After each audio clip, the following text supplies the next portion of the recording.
Kalau masih menjadi hamba harta, hamba kuasa, hamba tahta, hamba wanita, hamba Toyota, jangan pernah mimpi untuk membunuh Israel. Jadi kalau ada yang bertanya nanti, kenapa tidak ada satupun penguasa-penguasa yang mengerahkan tentara-tentaranya untuk menolong Palestina? Karena semua masih menjadi hamba harta, hamba kuasa, hamba wanita, hamba Amerika. Nanti ketika manusia sudah menjadi hamba Allah, tidak ada yang dia takuti, hanya Allah. Mungkin bukan di zaman ibu, tapi zaman anak ibu. Ibu mau anak ibu menjadi pembebas Palestina? Dari bunyinya sepertinya nggak mau. Iya Pak Ustadz, tapi saya kan bukan orang Arab. Yang membebaskan Palestina itu Arab. Yang membebaskan Palestina Salahuddin Al-Ayyubi. Salahuddin Al-Ayyubi orang Kurdi, Kurdistan, bukan orang Arab. Muhammad Al-Fatih yang membebaskan Konstantinopel, bukan orang Arab, orang Turki. Katanya Ustadz Somad orang Arab, Arab cemas, Arab maklum. Sampean orang Arab, aku iku orang Arab Pak Ustadz, Arab nandi, Arab lungo. Hadiahkan untuk almarhumah ibu, almarhum ayah, kita dapat, orang tua pun dapat. Assalamualaikum warahmatullahi wabarakatuh.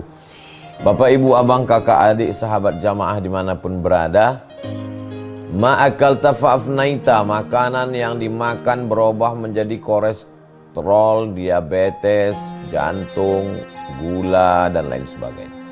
Wa malabista fa'ablaita, yang dibelikan ke pakaian busuk, lapu, ketinggalan zaman. Wa mata saddaqta fa'amdaita, yang diwakafkan, disedekahkan, itulah yang akan kekal abadi. Rumah besar hanya menjadi kenangan, lapuk, berlumut, tumbang, tinggal. Ada kelas yang dipakai para penghafal Quran, itulah yang kekal abadi, mengalir pahalanya untuk kita. Hadiahkan untuk almarhumah ibu, almarhum ayah, kita dapat, orang tua pun dapat. Satu lantainya 4 kelas, totalnya 16 kelas, tempat santri belajar. Yang sekarang santri belajar di asrama.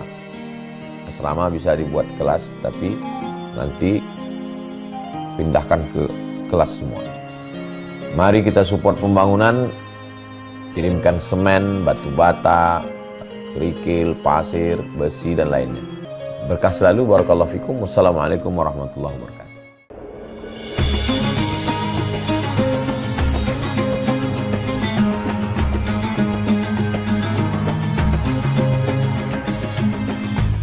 Assalamualaikum warahmatullahi wabarakatuh.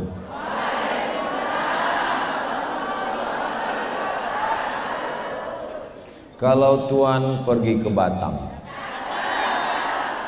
jangan lupa membeli ikan. Dari bunyi sambutan salam, sepertinya jamaah belum sarapan.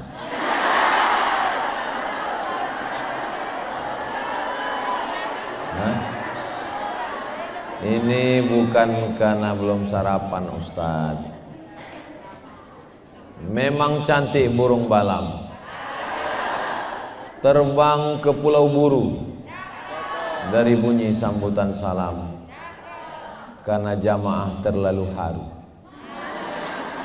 Jadi orang haru itu suaranya tidak terlalu kuat, karena melihat Ustadz Hussein Gaza, dia pasti ingat Palestina. Tadi kursinya saya lihat satu di ujung sana, satu di ujung sana. Jadi dalam pikiran saya, ini hubungan kita seperti Israel dan Palestina. Yang saya khawatirkan, Ustadz Hussein selalu identik dengan Palestina. Berarti saya astagfirullahaladzim. Kita doakan Ustadz Hussein Gaza sehat walafiat, panjang umur, Beliau ujung tombak memberitakan yang benar tentang Palestina bagi masyarakat Indonesia. Saya kalau nggak ngerti tentang Gaza, tentang Palestina, nanyanya ke Ustadz Husain karena informasinya valid. Jangan nanya ke AI, jangan nanya ke Google, karena dia cuman ngumpulkan berita tanpa berpikir yang benar. Nggak bisa Google itu diajak berpikir. Cobalah Google ajak berpikir. Google, apa pendapatmu tentang ini? Nggak bisa. Makanya kawan berpikir itu adalah manusia yang punya hati, pikiran, dan rasa. Mudah-mudahan kita masih manusia. Sekarang sudah banyak manusia kehilangan kemanusiaannya. Sama-sama nunggu pesawat, sama-sama pesawat yang sama, sama-sama delay, sama-sama korban keterlambatan. Bukannya ngobrol bertukar pikiran, sibuk dengan handphonenya masing-masing. Pingsan, mati, ninggal, bukannya ditolong malah dipoto. Nama handphonenya smartphone. Handphonenya cerdas. Yang punya handphone, saya nggak ada ngomong begitu. Jadi ngaji itu adalah memanusiakan manusia.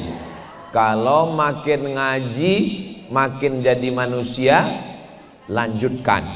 Tapi kalau makin ngaji, makin lupa, makin lalai, makin egois, maka kita sesungguhnya sudah keluar dari kemanusiaan kita. Orang barat itu selalu ketakutan. Negara paling kaya Amerika, adidaya, superpower, dolarnya melambung tinggi, tapi bawaan mereka ketakutan. Melihat mobil takut, nanti berubah jadi transformer. Duduk di pinggir laut takut, nanti keluar makhluk dari dalam laut naik ke atas, namanya Godzilla.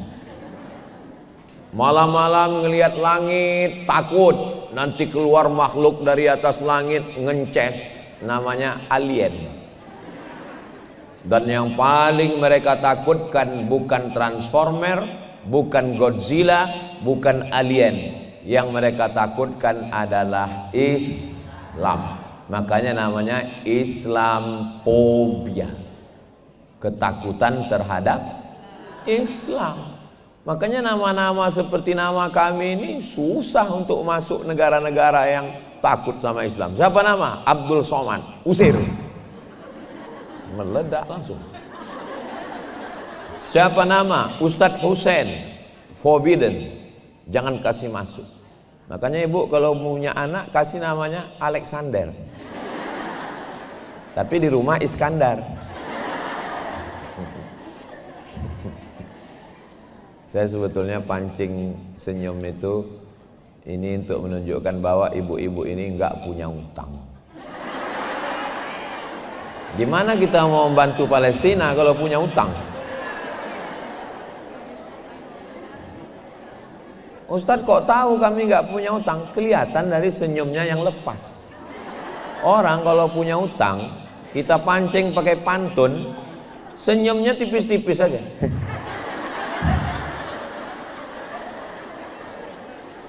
Kalaupun ada yang senyumnya berat, itu bukan karena utang, tapi karena memikirkan Palestina. Mudah-mudahan yang punya utang lunas utang. Banyak juga.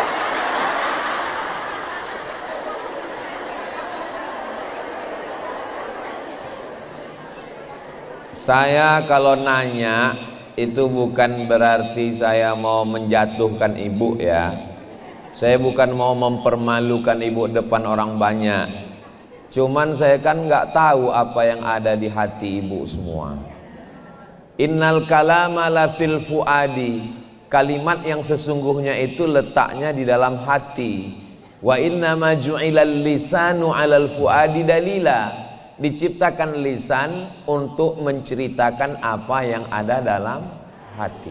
Ibu percaya nggak suaminya itu sayang sama ibu? Enggak. Makanya ibu selalu ngomong, selalu bilang I love you dong. Kenapa? Karena ibu nggak tahu apa yang ada dalam hati dia. Karena nggak tahu itu, akhirnya ibu nuntut dia untuk mengungkapkannya dengan kata-kata. Masalahnya laki-laki itu nggak bicara, dia selalu berbuat. Contohnya menaikkan uang belanja. Mudah-mudahan ini didengar sama suami di rumah ya. Tolong suaminya nanti ajak nonton channel Ustadz Abdul Somad Official, subscribe, like, share, and comment. Channel Ustadz Husain Gaza juga, insya Allah. Nah, sekarang saya mau nanya, kenapa Israel menjajah Palestina? Saya tahu, ini ibu-ibu ini udah jawab, cuman dia mau ngetes saya. Ustadz tahu nggak isi hati kami? Dia menjawabnya pakai telepati. Susah memahami perempuan. Kalau laki-laki itu bilang iya, iya, kalau tidak, tidak. Kalau bahasa kampung kami, to be or not to be. Ya atau tidak. Kalau perempuan nggak begitu. Kalau perempuan bilang tidak, bisa berarti iya, bisa berarti tidak, bisa berarti kadang-kadang iya, kadang-kadang tidak. Betul Bu? Ngaku semua.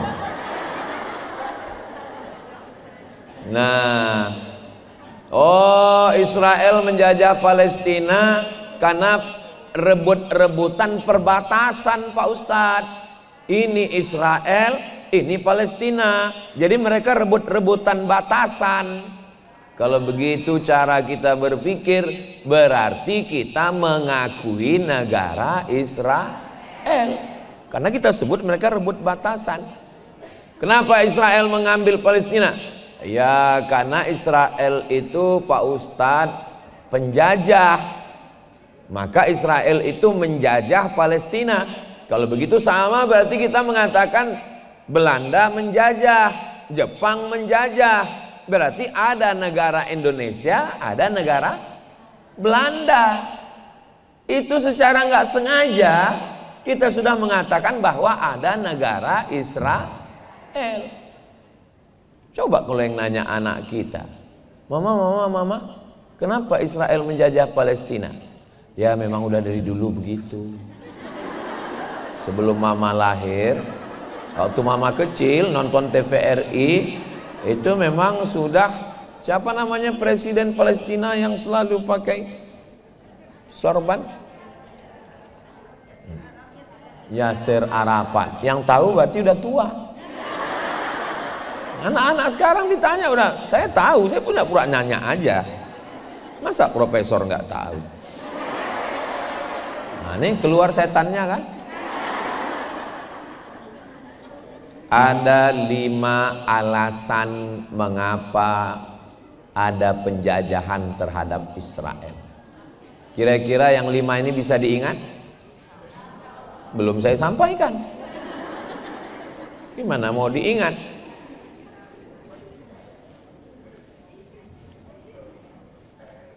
Al-Masih. Al-Masih diambil dari 3 huruf. Mim, sin, ha. Masaha. Masaha artinya mengusap. Orang Melayu menyebut menyapu. Kalau berwudu wajah dibasuh. Idza qumtum ila sholati faghsilu wujuhakum, basuh wajahnya. Wa aydiyakum ilal marafiq, basuh tanganmu sampai siku. Kepala dibasuh atau diusap? Diusap. Nggak ada orang wudu hidupkan keran. Kepala itu diusap, diambil air, diusap kepala. Al-Masih, Al-Masih artinya 2. Pertama diusap, karena waktu dia lahir badannya diusap. Yang kedua Al-Masih artinya mengusap. Karena dia mengusap. Ada orang lumpuh, diusapnya sehat. Ada orang buta, diusapnya melek. Ada orang kena kusta, diusapnya sehat. Maka dia disebut dengan Al-Masih. Tapi ada satu lagi, Al-Masih juga. Ditunjuknya tanah. Ya ardu umbuti, wahai tanah, tumbuhkan tanaman. Tumbuh tanaman. Jangan-jangan yang numbuhkan dia juga. Dia tunjuk langit. Ya sama imtiri, wahai langit, turunkan hujan. Turun hujan. Ada orang mati, dia tunjuk. Ya mayit, wahai mayit, qum, berdiri. Dia Al-Masih juga, tapi dia tidak asli. Maka disebut dengan Al-Masih Dajjal. Dajjal artinya palsu. Ada mangkok, yang ini mangkok emas. Yang ini mangkok juga, cuman disepuh pakai air emas.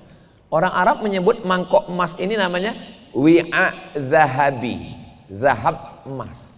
Tapi yang ini disebut wi'a mudajjal. Ini namanya mangkok palsu, mangkok dajjal. Yang satu Al-Masih asli, Al-Masih. Satu lagi mirip seperti Al-Masih, ngusap juga, tapi musuhnya Al-Masih, disebut dengan Al-Masih Dajjal. Tapi jangan gara-gara ini nanti teman ibu pakai emas imitasi bilang, kamu kok pakai Dajjal sekarang?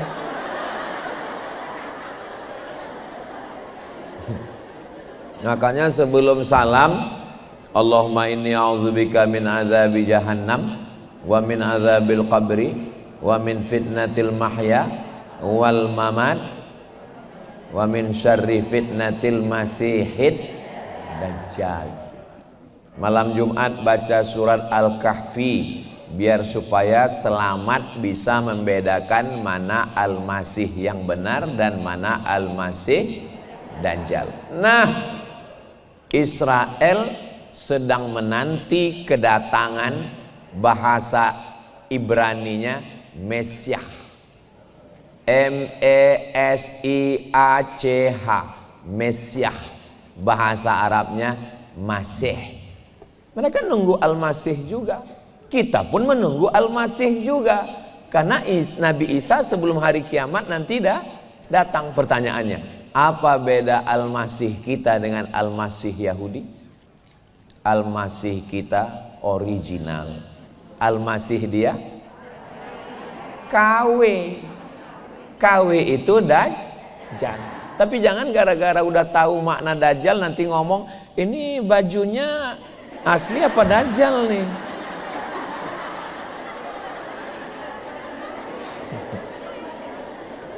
Jelas? Apanya yang jelas?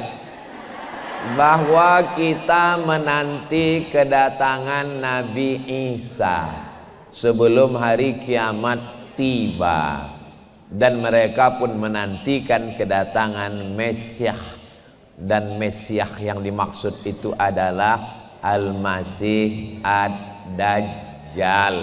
Nah, gimana caranya supaya Al-Masih Ad-Dajjal itu turun? Supaya dia datang itu gimana caranya? Supaya dia datang, maka mesti melakukan 5 hal. Apa yang 5 itu? Jangan kemana-mana, kita lanjutkan setelah yang satu ini. Biasanya kami kalau di TV gitu. Yang pertama, supaya dia turun, supaya dia datang, maka semua Yahudi mesti kembali ke Palestina. Yahudi dulu pontang-panting tersebar ke seluruh dunia. Ada di Eropa, ada di Rusia, ada di Afrika, ada di Arab, ada di Jerman. Lalu kemudian tahun 1946 mereka datang beramai-ramai, kumpul semua seluruh dunia. Jumlah mereka sekarang 5 juta orang. Penduduk Lampung berapa? 9 juta. Jawa Timur berapa? 45 juta. Jawa Barat berapa? 50 juta. Dia cuman 5 juta. Kita nggak perlu angkat senjata, nggak perlu pakai meriam bom atom. Cukup kita arahkan pipa WC kita ke sana. Kita serentak jam 6 pagi. Siap. Gerak. Dan malam itu semuanya makan kerupuk jengkol. Mati Israel itu semua. Kenapa itu tidak terwujud? Karena perjuangan kita tanpa komando, tanpa komandan, serabutan, nggak jelas. Nggak ada komandannya, nggak ada komandonya, nggak ada strateginya. Pas lagi Palestina diserang, heboh. Habis itu hilang berita Palestina gara-gara Walid.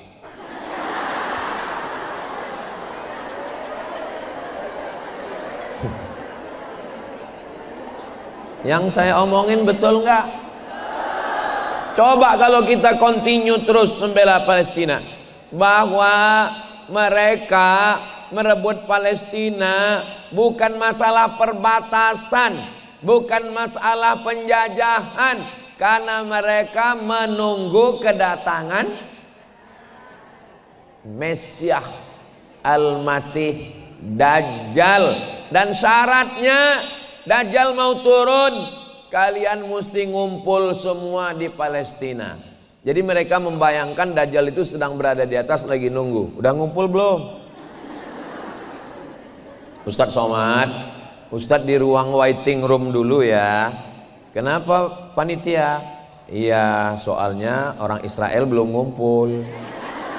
Berarti aku Dajjal dong. Jadi Dajjal itu sekarang lagi nongkrong-nongkrong, lagi ngopi, nunggu mereka ngumpul semua. Nanya, udah ngumpul belum? Kata Netanyahu, sebentar bro. Dan mereka akan berkumpul semua dari seluruh penjuru dunia. Yang nggak ngumpul ke sana, walaupun dia di Amerika, dia tetap support. Anak kita nonton film kartun, nonton. Begitu di akhir film kelihatan Warner Bros. Warner Bros punya siapa? Yahudi. Steven Spielberg, Yahudi.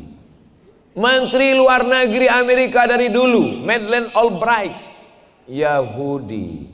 Rothschild, orang-orang kaya yang mendonatur presiden-presiden Amerika, nggak akan terpilih kalau bukan dari donatur ini. Siapa dia? Yahudi, garis kanan ekstrim yang mendukung. Maka jangan pernah berharap bahwa politik Amerika akan berpihak kepada Palestina, karena mereka sebenarnya diatur oleh protokoler Yahudi. Maka kalau mau membebaskan Palestina, kita sendirilah berjuang dengan pemahaman yang benar. Yang pertama, mereka seluruh dunia mesti berkumpul di Palestina. Berdatanganlah mereka sejak 1946 sampai 2025, sudah 81 tahun lamanya. Mereka menantikan Mesias itu datang. Berikutnya yang kedua. Mereka dulu pernah dihancurkan oleh raja namanya Nebukadnezar. Nebukadnezar ini nama kampungnya Babel, bukan Bangka Belitung. Babel adalah Babilonia. Babilonia adalah sekarang Irak. Babilonia itu sekarang Irak. Coba tulis Babilonia Taman Gantung, itu Irak. Maka setiap kali naik presiden Amerika yang baru, pasti yang mereka serang pertama adalah Irak. Saya tamat Al-Azhar 2002. nanti mau melanjutkan S2 ke Baghdad, Irak. 99% saya akan S2 ke Baghdad karena ada beasiswa dari Universitas Saddam Hussein, gratis, free. Sudah siap mau ke Baghdad. Tiba-tiba begitu saya lulus 2002, George Bush naik jadi presiden, dibomnya Universitas Baghdad rata dengan tanah. Pulang saya dari Mesir, lanjut S2 ke Malaysia, dari negeri 1000 menara ke negeri 1000 makcik.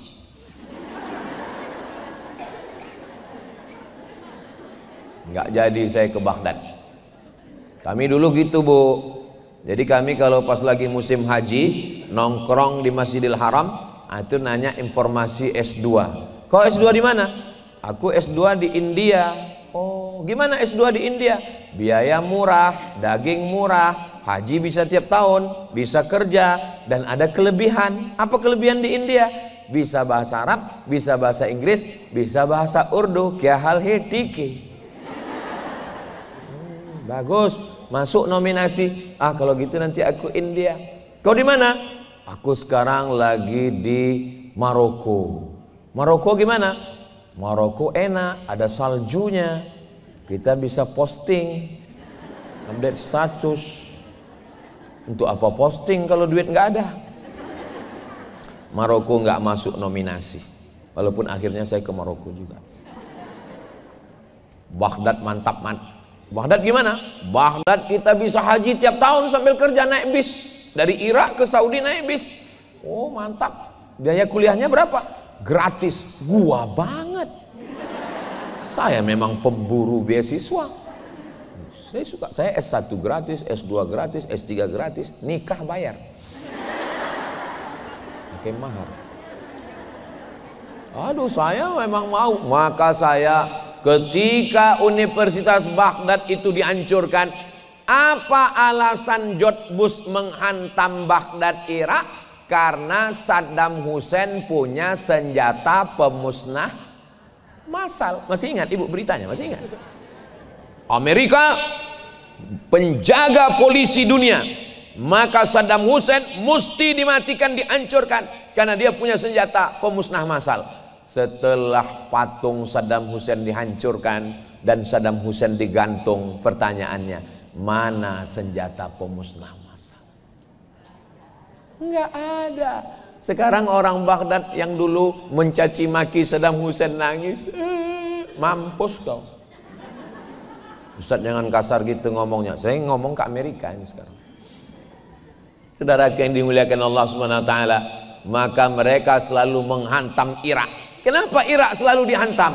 Karena dendam kesumat Yahudi bahwa mereka sakit hati gara-gara Raja Irak dulu mengambil Palestina, namanya Nebukadnezar. Yahudi ini pendendam.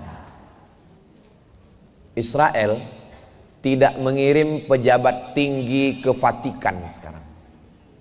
Ikut beritanya. Kenapa mereka tidak mengirim pejabat tinggi ke Vatikan untuk menghadiri pemakaman Paus Fransiskus? Karena mereka sakit hati dengan Paus. Karena Paus tidak suka terhadap penjajahan di Palestina. Pun dendam.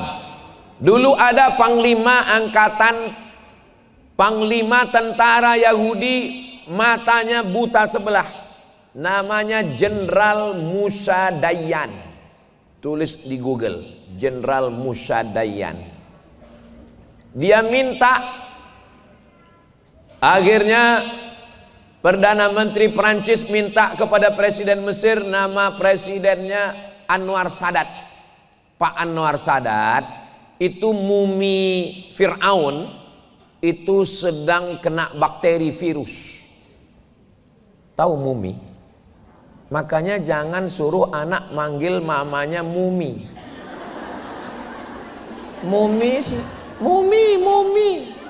Mumi itu Fir'aun.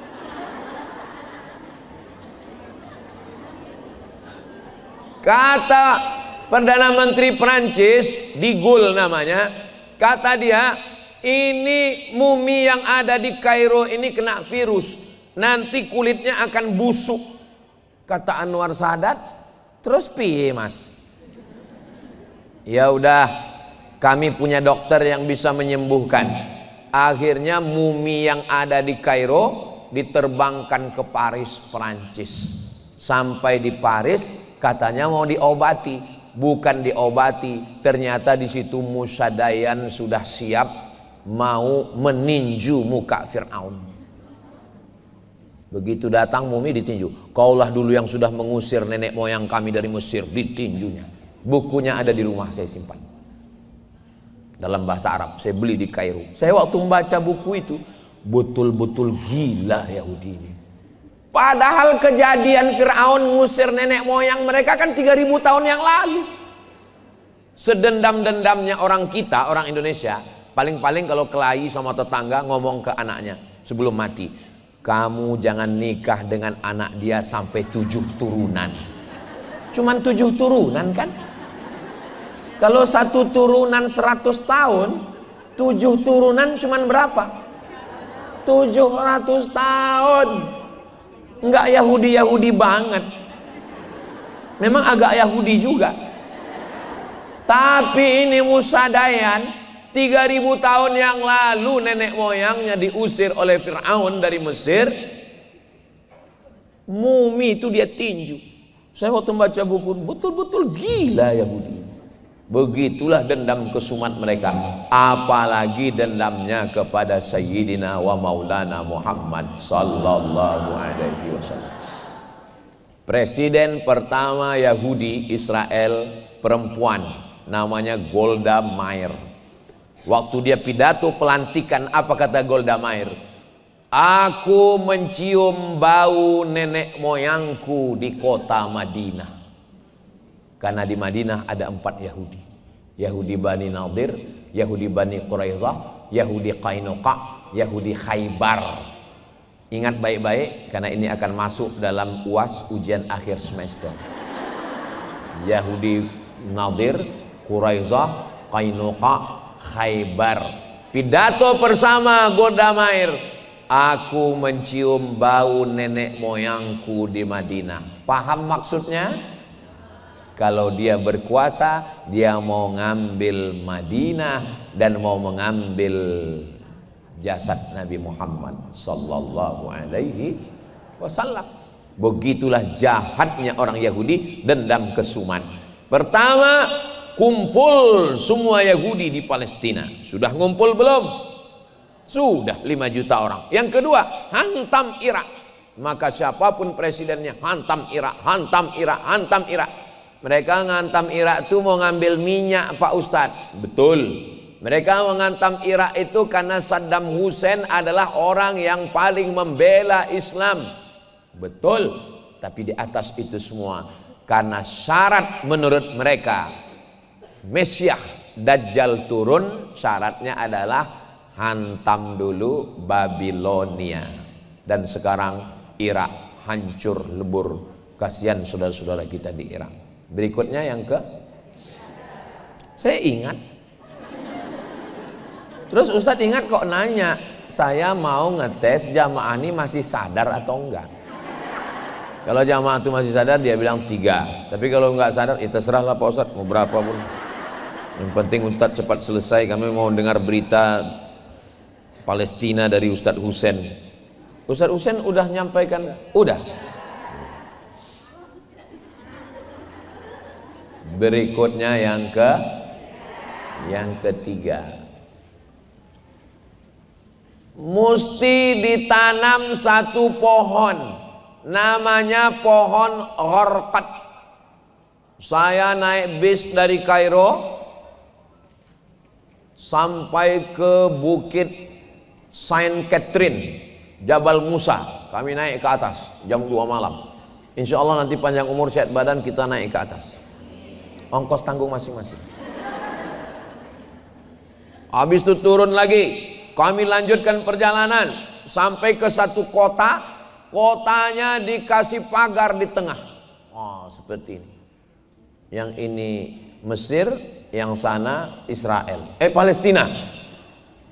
Mohon maaf Bu, kotanya dikasih nama kotanya Rafah. Di perbatasan itulah saya melihat, dan saya lihat ada tanaman hijau. Waktu saya tanya, itu pohon apa? Itulah pohon horkot Pak Ustadz. Apa betul mereka itu nanam horkot Ustadz Husain? Nah, betul kata Ustadz Husain. Kalau udah Ustadz Husain bilang ini berarti ya. Kenapa mereka menanam horkot? Karena nanti ketika terjadi peperangan, maka semua batu-batu pun akan berkata, ya abadallah, wahai hamba Allah, hadza Yahudi khalfi, ini ada orang Yahudi Israel di belakangku, faktulhu, bunuhlah dia. Batu pun akan bicara, tapi ada satu pohon yang membela mereka. Pohon itu namanya pohon gharqad. Saya sudah tulis gharqad di Google kok nggak keluar Pak Ustadz. Coba tengok tulisannya, garkat. Pakai ghain, ra, qab, dal, qaf, dal, gharqad. Tapi handphone saya belum bisa tulis Arab Pak Ustadz. Berarti belum mu'alaf, belum login. Nanti kita syahadatkan. Ada itu pengaturannya di situ. Tulis di situ gharqad. Habis itu coba ya, jangan-jangan handphone saya belum masuk Islam juga. Gharqad, syajaratul gharqad, ghain, ra, qaf, dal, enter. Aha,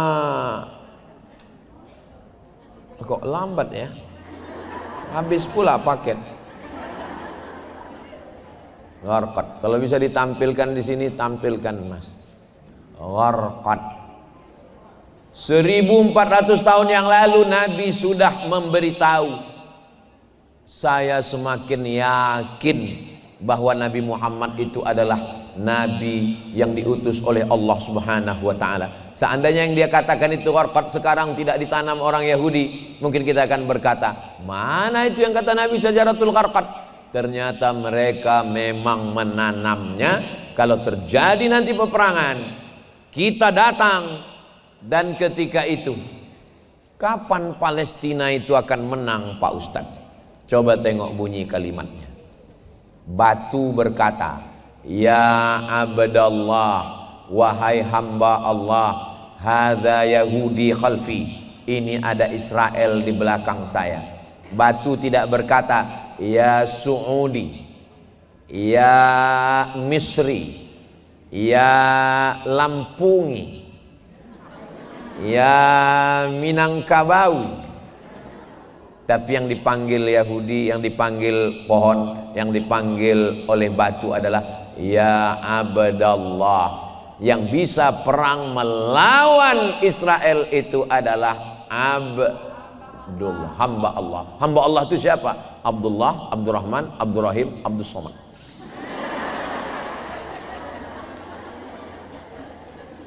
Abdud dinar, hamba duit. Abdud dirham, hamba perak.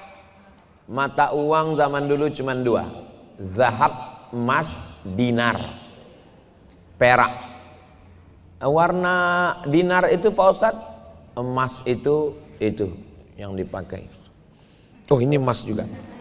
Tadi saya waktu masuk tadi kan pakai perak, makanya dalam hati saya, wah ini saya nggak selevel dengan Ustadz Husain. Terlintas juga di hati saya Ustadz Husain. Rupanya panitia tahu, akhirnya diganti sorbannya pakai emas juga. Ini nggak tahu apakah ini emas asli atau dajjal.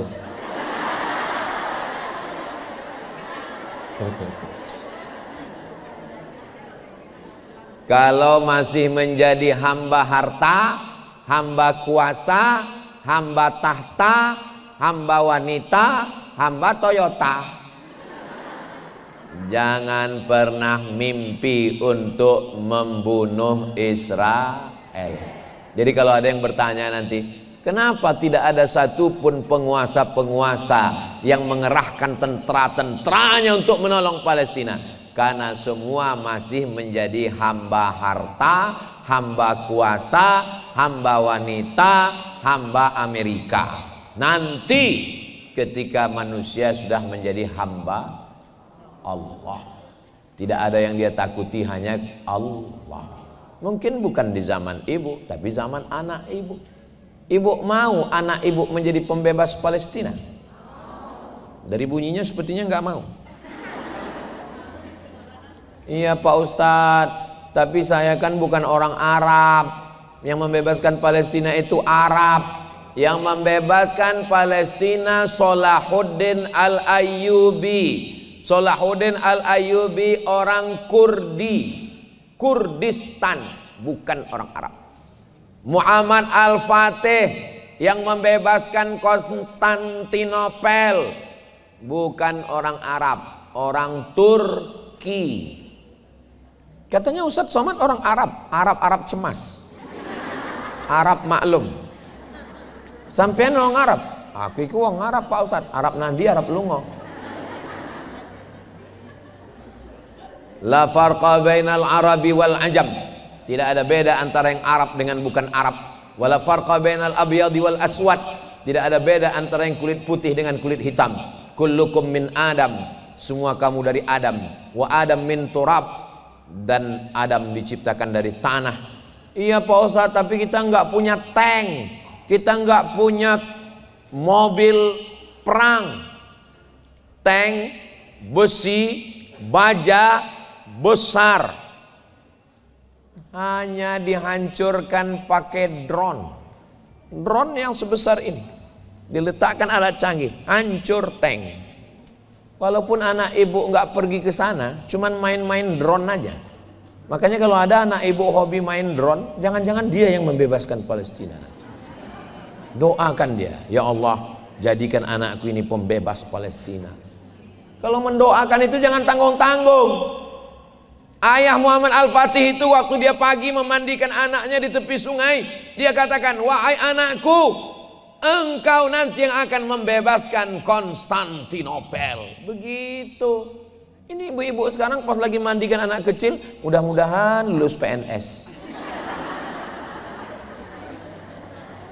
Saya nggak mengatakan PNS itu hina. Saya PNS 11 tahun. Dari 2008 saya lulus sampai 2019. Habis itu keluar dari PNS, nggak pensiun. Tapi cita-cita itu ya jangan tanggung-tanggung. Doakan anak. Ustaz Somad doakan anak saya ya. Mau jadi apa? Rencana jadi lurah Pak Ustaz. Bagus. Tapi kalau bisa tawarannya tinggi dulu. Doanya jadi presiden. Paling enggak di bawah itu gubernur. Kalau lurah diturunkan dikit RW. RW pun bagus. Mana tahu ada istri RW, jangan tersinggung ya Bu. Kunci dengar tausiah Ustaz Somad itu satu, jangan tersinggung. Ada beberapa jamaah tersinggung, pulang meninggal.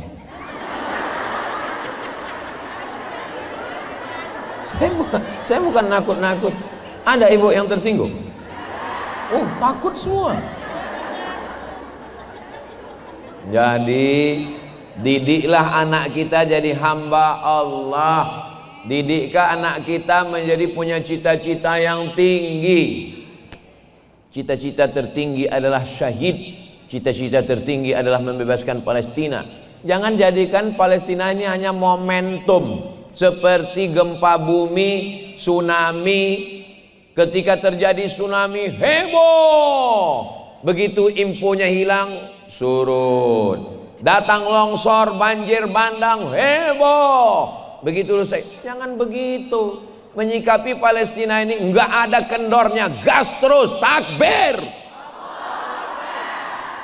Kalau gini bunyi takbirnya tahanlah 1 jam lagi.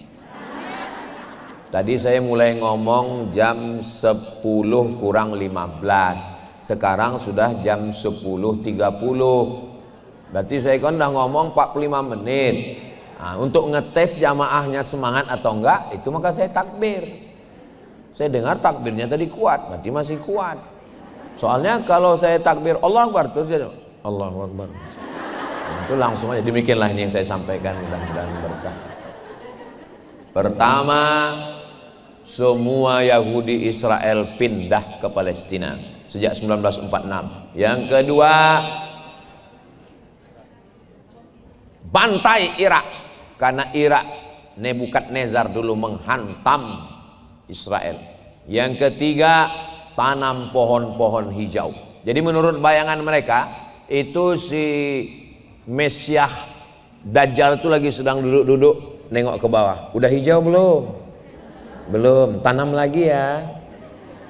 Padahal nanam pohon di gurun pasir susah. Bukan macam kita. Tempat kita ini tanahnya hijau, untayan zamrud, katulistiwa, gemah, ripah, loh jenawi, tongkat dan batu jadi tanaman. Gak disiram, di atas karpet tumbuh hijau. Luar biasa, ternyata bunga plastik.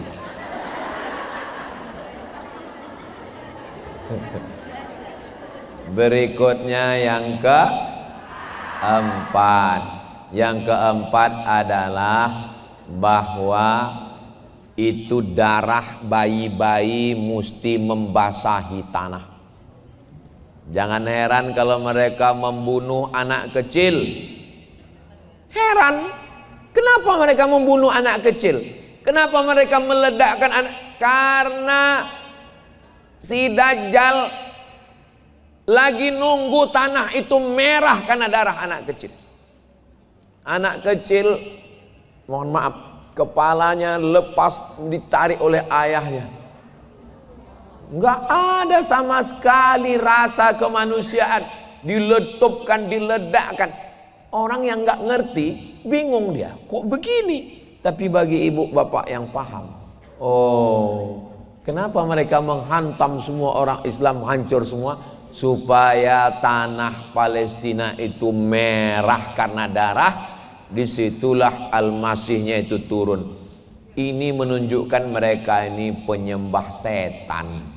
Mereka adalah haus darah. Mereka adalah penjahat internasional. Tapi yang berjuang membela Palestina, itulah yang dikatakan teroris. Kenapa? Karena yang menguasai kantor berita dunia. Semua berita di dunia ini melewati kantor berita. Nama kantor beritanya Reuters. R-E-U-T-E-R-S. Reuters punya Yahudi.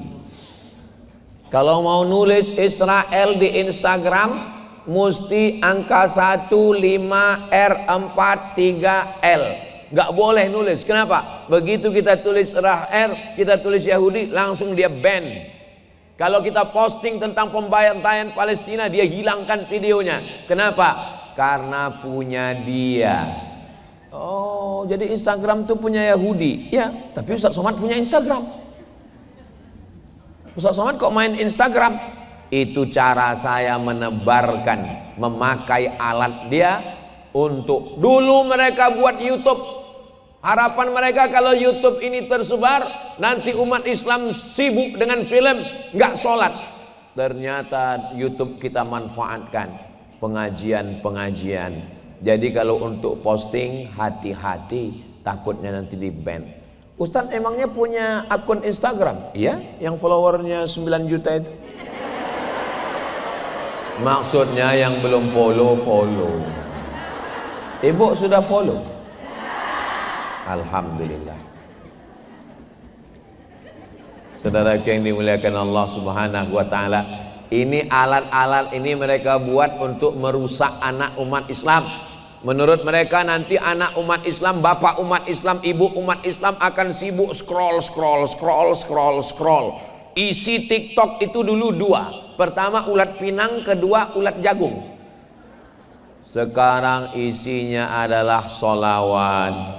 Sekarang isinya adalah berita tentang video pendek Ustadz Husain Gaza menjelaskan Palestina. Maksud saya, silakan pakai, tapi isinya konten tentang Palestina. Belikan mainan, belikan ini. Anak-anak nangis. Anak ibu sama anak saya sama-sama nangis karena sama anak-anak. Dan saya ke anak saya, ya bahasa anak-anak. Gak mungkin saya ke anak saya macam ceramah, ya ayyuhalladzina amanu. Anak nangis di ceramah. Gimana cara saya supaya anak saya Mizyan Hazik Abdillah Sami Ahmad Misbahi Ibadillah sadar tentang dirinya. Saya tontonkan Palestina. Tengok, anak Palestina nggak makan, anak Palestina nggak punya baju, anak Palestina nggak punya rumah, terus boboknya di mana, bah? Dia bobok di jalan. Berhenti dia minta mainan. Besok minta lagi. Tontonkan lagi.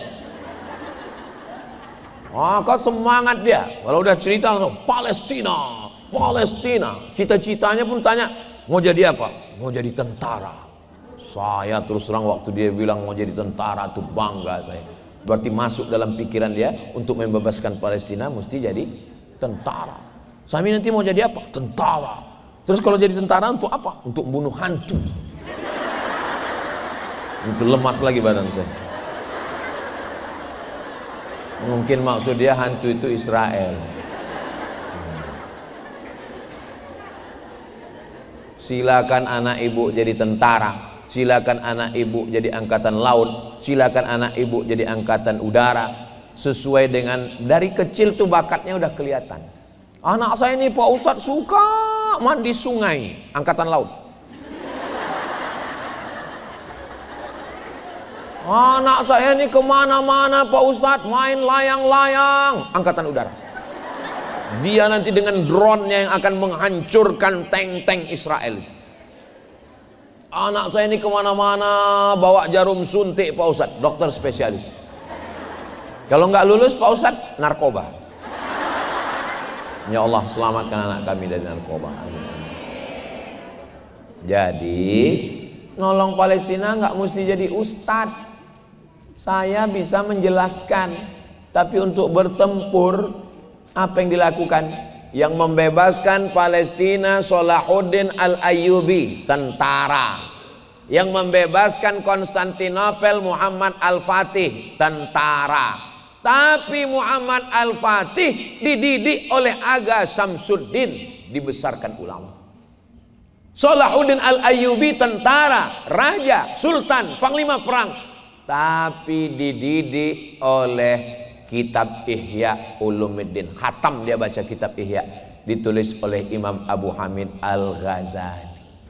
Imam Al-Ghazali meninggal 505. Silakan jadi tentara, tapi dididik oleh para ulama.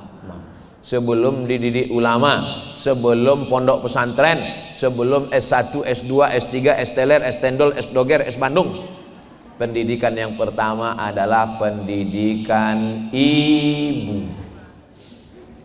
Saya tidak merasa menceramah ibu-ibu sekarang. Saya nggak merasa. Kalau ceramah nggak begini. Ini sedang ngobrol. Kalau ceramah itu assalamualaikum. Ini sedang ngobrol. Saya dulu kalau pulang sholat Jumat dipanggil sama emak saya. Sini. Ya mak, apa kata khotib tadi? Saya ceritakan khotib tadi ngomong begini. Rupanya sampai setua ini pun, walaupun umur sudah 27 begini, saya tetap bercerita. Umur ini kan bukan masalah angka. Umur ini masalah rasa. Saya duduk dengan Ustadz Husain, perasaan saya sebaya sama Ustadz Husain. Berapa umur Ustadz Husain? Ustadz Husain 36. Lebih tua lagi. Berikutnya yang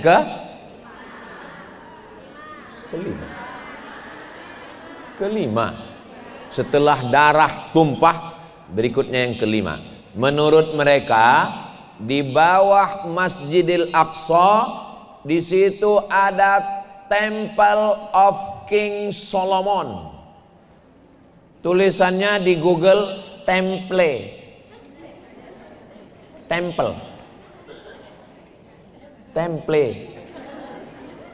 Kuil. Temple of King Solomon. Kata mereka Raja Solomon, Raja Sulaiman menurut versi mereka punya kuil. Kuilnya ini mesti diangkat naik ke atas dan mereka sudah menyiapkan bangunannya. Tulis di situ Temple of King Solomon. Keluar pula tempe.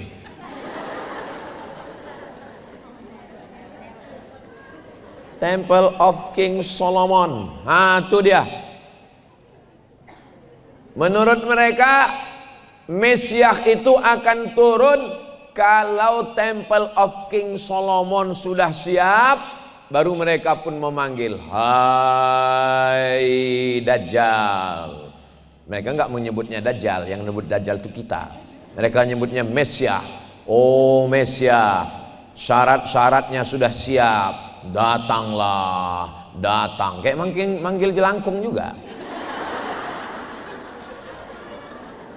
Saya dulu pernah waktu kecil SD diajak orang manggil jelangkung. Keranjang arang, siapkan keranjang arang.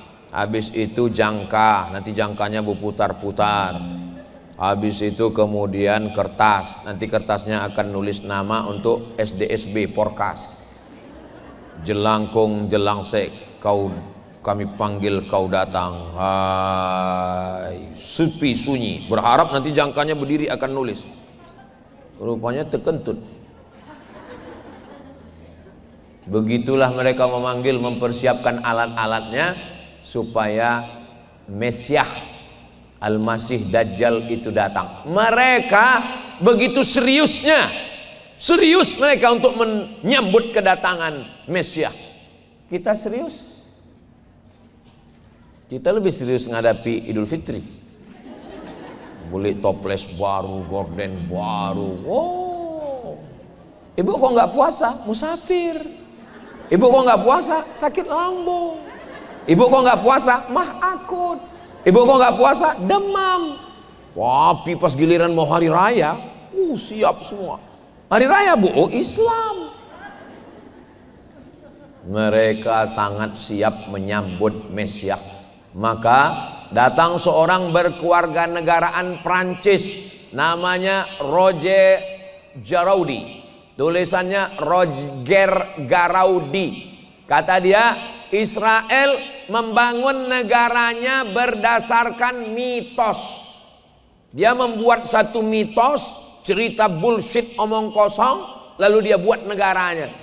Akhirnya terwujud berdiri karena serius. Agama kita benar, tapi kita nggak serius. Agama dia mitos, tapi dia serius. Serius dia membuat negara ini. Akhirnya Roger Garaudi ditangkap, dimasukkan ke dalam penjara karena dia menulis kebenaran. Tapi dia sudah berani. Dia berani masuk Islam dan dia berani menulis. Itulah mengapa saya sampai hari ini tidak bisa keluar negeri. Karena ceramah-ceramah saya ternyata sebagiannya dipotong-potong, diterjemahkan orang, lalu kemudian dianggap sebagai anti-Israel.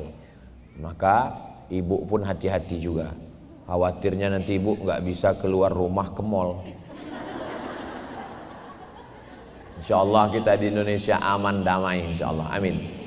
Indonesia sampai hari ini tidak membuka hubungan diplomatik dengan Israel. Tidak ada kedutaan Israel di Jakarta dan tidak akan sampai hari kiamat. Allah menjaga pemerintah Republik Indonesia ini, insyaallah.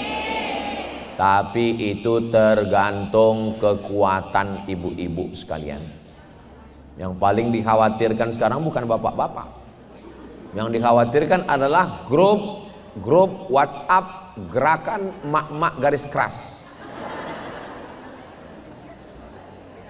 Kalau ada orang mau jual mobil, mau jual keramik, mau jual pedang, mau jual pisau, mau jual apapun, sales-salesnya, mau jual rumah, yang dicari itu bapak-bapak apa ibu-ibu? Ibu-ibu. Kenapa? Karena yang megang duit ibu-ibu. Yang berkuasa di rumah bapak-bapak apa ibu-ibu? Tuh ngaku semua. Suaminya itu kan iya aja. Papa, ayo kita tolong Palestina. Iya bu. Ustadz Somad, ya, saya selalu disindir suami saya Pak Ustadz. Katanya dia suami takut istri. Apa hukumnya kalau suami itu takut istri Pak Ustadz? Suami yang takut istri itu nanti kalau dia mati di akhirat, dia tidak kena azab kubur. Karena pas mau diazab, kata malaikat, yang ini nggak usah diazab karena udah terlalu azab di dunia.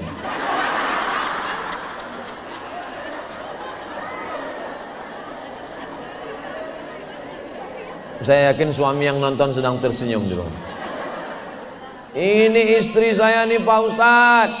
Saya pergi keluar kota, di dalam tas saya ada baju koko, ada kain sarung.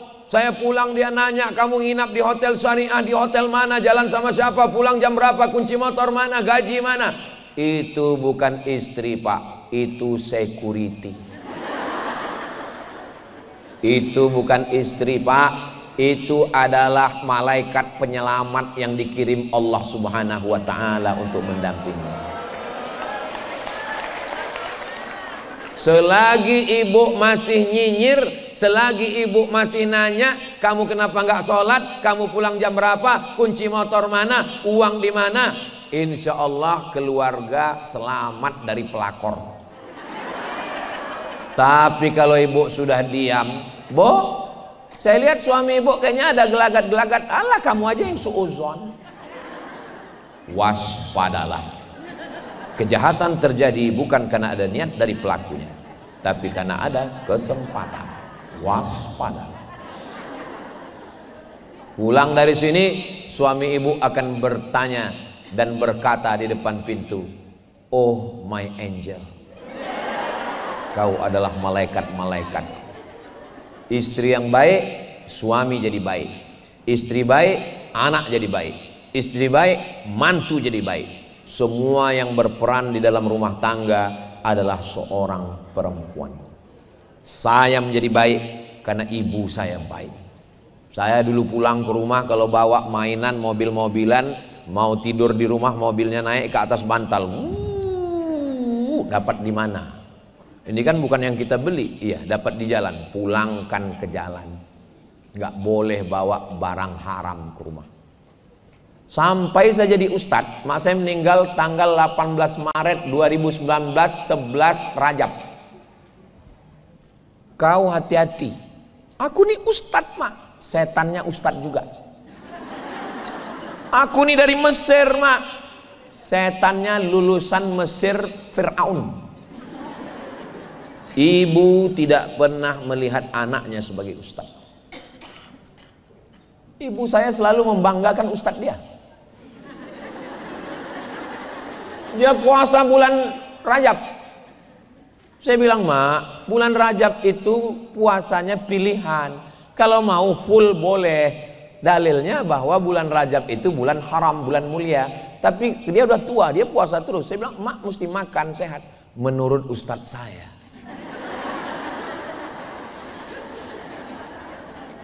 Dia ngaji di musola sebelah. Dia punya ustadz. Menurut ustadz kami.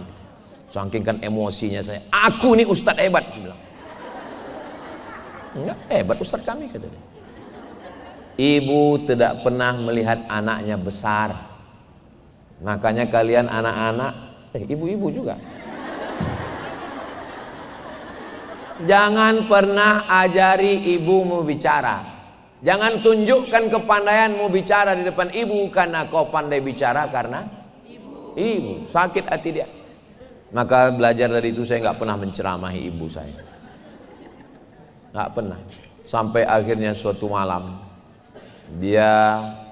saya sedang jadwal di Madura, meninggal malam Senin habis makan sahur, sedang puasa hari Senin. Habis itu saya tanya makcik saya yang menjaga di rumah, di mana malam itu? Seperti biasa, dia bangun jam 2, dia sholat tahajud, dia berzikir berdoa. Habis itu dia makan sahur, menunggu azan subuh, ditontonnya video YouTube. Video siapa? Video kau. Kalau saya di rumah, dia nggak pernah nonton video saya.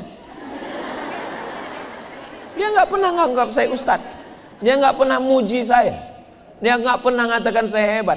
Malam itu barulah saya sadar, rupanya berdetik-detik menjelang kematiannya dia sedang menonton video saya. Jadi dia nonton saya? Iya. Saya bawa dia ceramah pengajian, saya mau menunjukkan ke dia bahwa saya hebat, biar saya diakuinya sebagai ustaz. Saya bawa ke ceramah paling ramai tabligh akbar, ramai. Setelah pulang saya berharap dia akan muji saya. Begitu pulang, apa kata dia? Kau nggak punya jin kan? Kenapa mak ngomong begitu? Ada sebagian manusia ini supaya orang mau mendengar dia, lalu dia menjadi budak jin. Aku nggak mau kau jadi budak setan. Begitulah ibu mendidik saya. Saya kuliah S1 Al-Azhar, S2 ke Maroko, S3 ke Sudan. Waktu saya daftar ke Sudan umur dia sudah 70. Saya mau nakut-nakuti dia. Mak, nanti kalau aku ke Sudan, mak tinggal di rumah ini sendiri. Aku 2 tahun di Sudan gak pulang-pulang. Apa kata dia? Silakan kau berangkat. Semua kita akan mati dan menghadap Allah sendirian. Seandainya mak saya mentalnya nggak mental baja, mental kerupuk, mungkin saya nggak akan pergi ke Mesir. Mak, aku mau ke Mesir. Jangan. Saya anak pertama, adik saya anak kedua. 4 tahun nggak pernah pulang. Dari 98, 99, 2000, 2001, 2002 baru pulang. Setelah saya punya anak, rindu. Saya tanya dia, aku punya anak, rindu aku, mak. Aku 4 tahun di Mesir, mak nggak rindu. Rindu aku sama kau. Jadi gimana cara mak mengobati rindu? Ku cari anak-anak di gang yang hitam macam kau.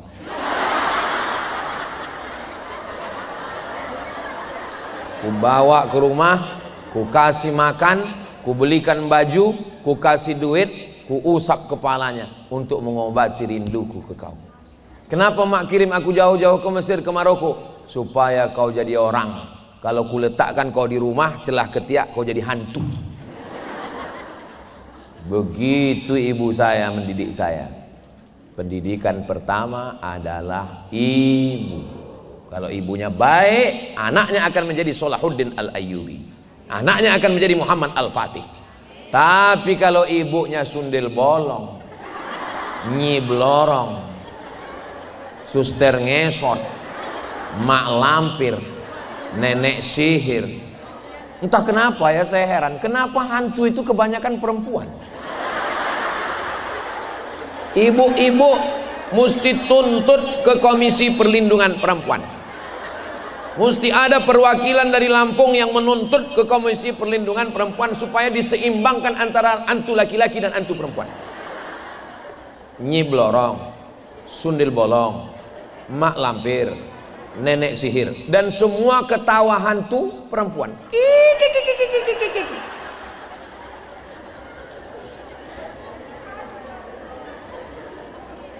Tapi yang di sini ini adalah ibu yang baik-baik semua. Inilah ibu yang akan melahirkan tentara-tentara Allah yang akan membebaskan Palestina. Ini sudah melanggar kode etik. Ternyata saya sudah korupsi 10 menit. Ternyata kalau kita ngomong di depan orang yang hatinya tulus, waktu itu nggak terasa begitu cepat berlalu. Terima kasih atas segala perhatian. Mohon maaf atas segala kesilapan dan kekhilafan. Akhirnya saya ucap minat. Bahan saya sudah habis. Sudah 5 poin saya sampaikan. Tinggal mengamalkannya semua. Doakan supaya anak-anak kita menjadi orang yang bisa menolong Palestina dengan harta, jabatan dan kekuasaan. Ala hadhihi niyah al-Fatihah.